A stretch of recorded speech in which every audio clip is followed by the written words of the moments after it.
भक्तों जय माता दी, राधे राधे।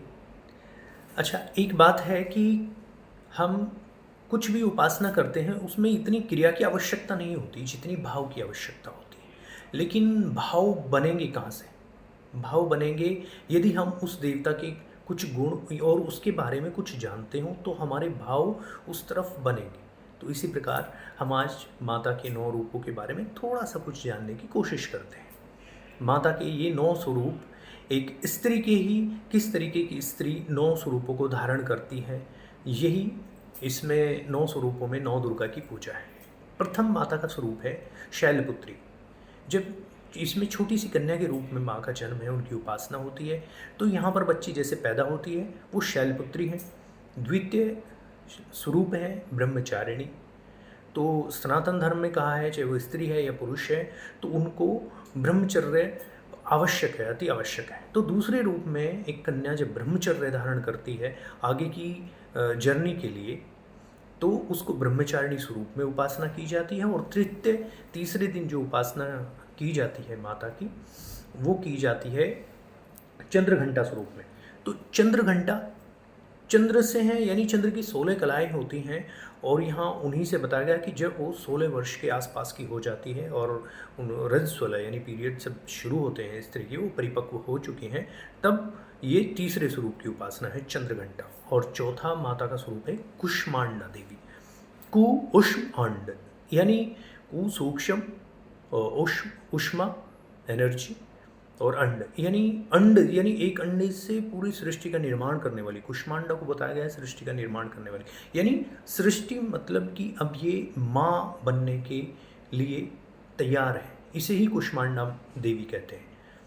इसके बाद जो 5वें नवरात्रि में पूजा की जाती है वो स्कंद माता की पूजा की जाती है। तो स्कंद माता, अब माँ बन चुकी है, ये बच्चा आ चुका है, तो गर्भ धारण करने के बाद माँ बनी है।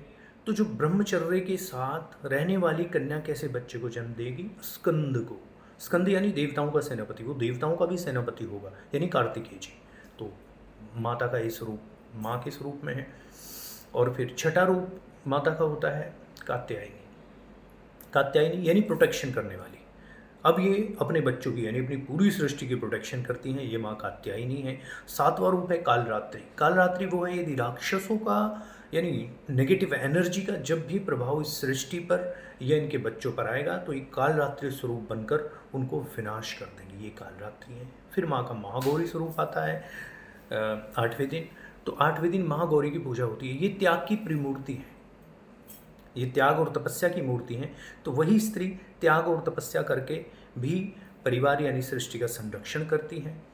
अपने को कम मिले लेकिन दूसरों को ज़्यादा देने की जिसमें चाह हो, वो महागौरी है। इसके बाद माता की 9वें दिन पूजा की जाती है सिद्धिदात्री, अर्थात जो योग्य होता है, योग्य बालक होते हैं अपनी सृष्टि में जो भी योग्य है उनको सिद्धि प्रदान करने वाली माँ शक्ति है। ये उनके 9 रूपों की उपासना की जाती है। भक्तों, इन्हीं माता को यदि हम अपने आसपास स्त्रियों में भी उस स्वरूप को जैसे जैसे जिस तरीके से कनेक्शन होता जाता है, उस कनेक्शन में यदि उस स्वरूप में देखेंगे तो आप उनकी रिस्पेक्ट भी करेंगे, और ये करनी चाहिए। और इसी प्रकार स्त्री को भी इन भावों की संरक्षण के लिए वो व्यवहार अपने जीवन में लाना चाहिए। यही माता का इन नवरात्रों में पूजा है। तो जय माता दी, राधे राधे।